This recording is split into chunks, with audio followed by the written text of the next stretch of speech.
সেই অনুষ্ঠানের মধ্যে সারাক্ষণেই ম্যাক্সিমাম টাইমে শুধু চলতে থাকবে, বিজ্ঞাপন চলতে থাকবে, যে এটা উপভোগের চেয়ে এটা বিরক্তের পরিমাণটা বেশি হয়ে যায়।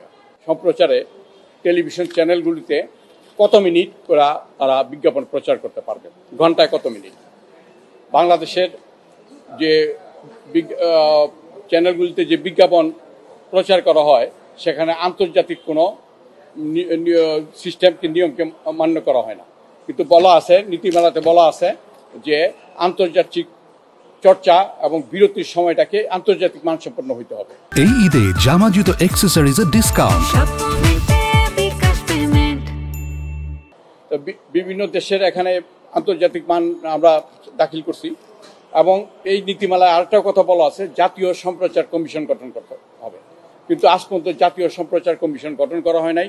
এবং এই জাতীয় সম্প্রচার কমিশনের দায়িত্ব হবে যে যারা দর্শক শ্রোতা তাদের অভিযোগগুলি ডিসপোজ আপ করা। এইটা নিয়ে আমি একটা গুরুত্বপূর্ণ মামলা হিসাবে আজকে একটা হিয়ারিং হয়েছে। এই হিয়ারিংয়ের পর মহামান্য আদালত জনাব বিচারপতি আকরাম হোসেন চৌধুরীর নেতৃত্বাধীন বেঞ্চ অর্ডার দিচ্ছেন যে 8 মিনিট কেন, এই প্রতি ঘন্টায় 8 মিনিট সম্প্রচার নীতিমালার সময় নির্ধারণ করা হবে না, এই জন্য রুল দিচ্ছেন।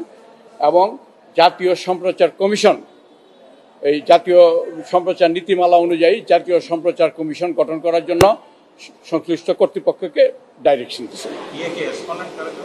রেসপন্ডেন্ট করা হয়েছে এখানে।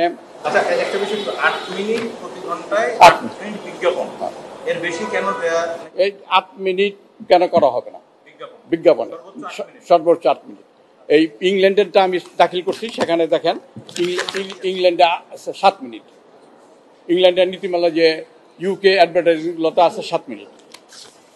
এবং এটার এই যারা দর্শক শ্রোতা তাদের অভাব অভিযোগ শোনার জন্য যে কর্তৃপক্ষ থাকার কথা, সেই কর্তৃপক্ষ আজ পর্যন্ত গঠন করা হয় নাই। তারপরে বাংলাদেশ টেলিভিশন কর্তৃপক্ষ আইন 2001 বলা আছে যে বিজ্ঞাপন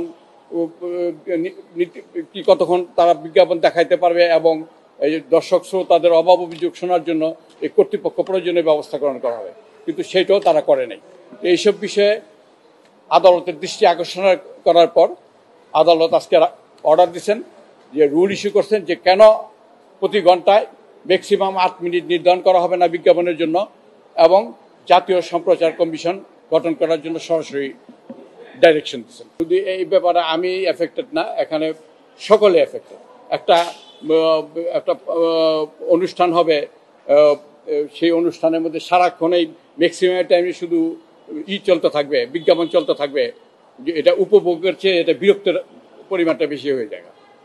একটা অনুষ্ঠান তো মানুষ দেখে, খবর দেখে, সব কিছু অ্যাটেনশন নিয়ে দেখে, কিন্তু সেখানে যদি যেমন আমরা আগে টক শো করতাম, টক শোর মধ্যে ম্যাক্সিমাম টাইম চলে যেত বিজ্ঞাপনে। তো কর্তৃপক্ষে তার নিজের স্বার্থ দেখবে, কিন্তু দর্শক শ্রোতার স্বার্থ দেখবেন না, তা তো হইতে পারে না। এটা আমাদের ফান্ডামেন্টাল রাইট যে দর্শক শ্রোতার যাতে কোনো অনুষ্ঠান, চ্যানেলে কোনো অনুষ্ঠান থেকে বিরক্ত না হয়, বরঞ্চ সেটা উপভোগ করতে পারে।